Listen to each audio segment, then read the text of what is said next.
সকাল সকাল ভর্তা হলে একদম জমে যায়। আর যদি হয় সেটা শুকনা মরিচের ভর্তা, তাহলে তো কোনো কথাই নাই। এখানে আমি বেশি করে শুকনা মরিচ ডলে নিচ্ছি লবণ দিয়ে। আর এই শুকনা মরিচ দিয়ে ভর্তা করলে আমার তো জিভে এমনি জল চলে আসে। প্রথমে আমি বেশি করে মরিচ ডলে নিয়েছি লবণ দিয়ে। আর এখানে দেখেন পেঁয়াজ আর পেঁয়াজের ছোটা দিয়ে দিয়েছি একটু বেশি করে, কারণ আমি 2 পদের ভর্তা বানাবো। এখানে দেখেন আমি খুব সুন্দর করে ডলে নিয়েছি। এখন আমি বেশি করে সরিষার তেল দেবো। আপনারা যেরকম সরিষার তেল খেতে পছন্দ করেন ওরকমই দিবেন।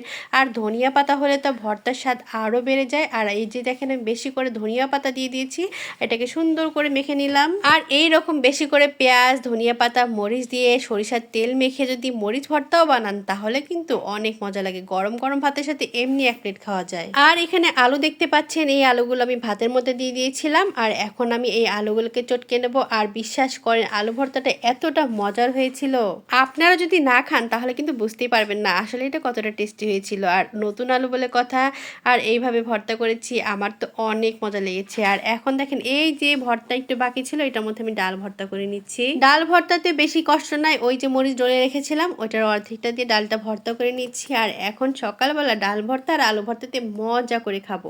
সবাইকে দাওয়াত দিলাম, সবাই চলে আসবেন কিন্তু।